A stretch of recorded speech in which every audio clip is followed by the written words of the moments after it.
Good morning, fam. Yes, I'm back in my office, back in my home, and I'm happy to be here. Today, I'm heading into the city center to do a market at Henstein. And while I do the market, I thought I'd share with you one of the biggest mistakes freelancers make. Pre-2020, most people thought having a 9-to-5 was the safest option. But after the pandemic hit, a lot of people in their 9-to-5 jobs lost their jobs and their key revenue stream. Whereas a lot of freelancers were able to not only survive the pandemic, but also thrive throughout the process. A lot of my friends who are artists and creatives grew their businesses over the 2 years, including myself. And that is because of one very important lesson. Early on, when I first started freelancing, I had picked up this really sweet gig with a startup company.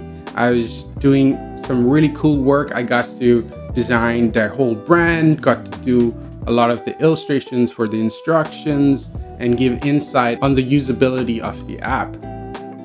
Now, this was a great job, but it was the only job I had as a freelancer.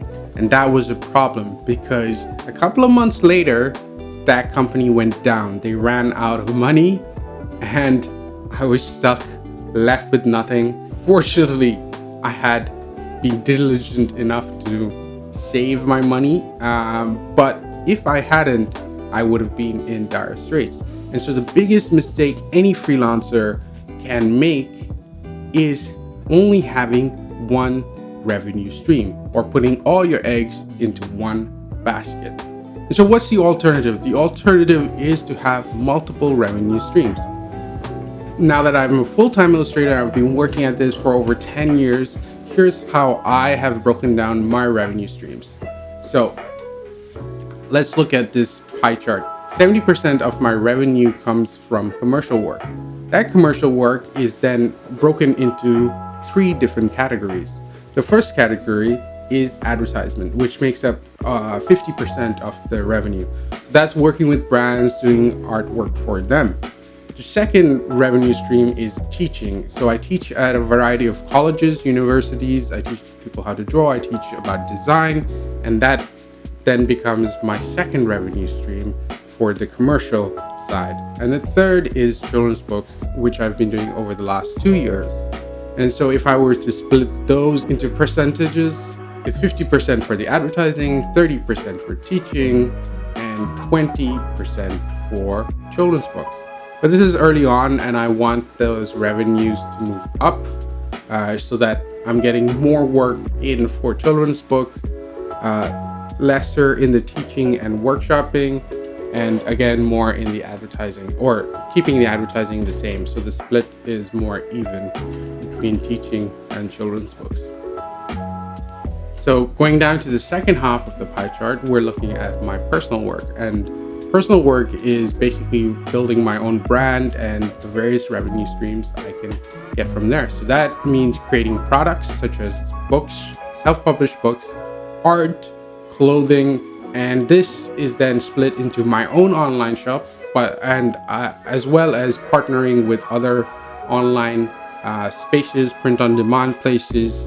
These each create small revenue streams, and they on their own they might not be able to substantiate everything. Hopefully one day my online shop, if I give it enough focus, will.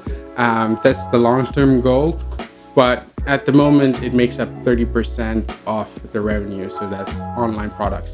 And then of course that 30% is broken down into 20% being from the online stuff and 10% being from physical markets, Comic Cons, that sort of thing that I go to. So moving forward, if you're new to freelance, if you're thinking about freelancing, this is one big area that I would really advise you to consider. How can I create multiple streams of revenue? And if you can create a way to develop passive income, for instance, creating an online course that people can just keep buying and you've already shot it and people can keep buying from it, or for instance for me, creating a book and then people keep buying it. The work is already done, the product is printed, and now it's just a form of passive income.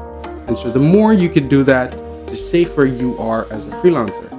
So I hope you found that helpful. If you did, please do like and subscribe, and I will see you in the next video.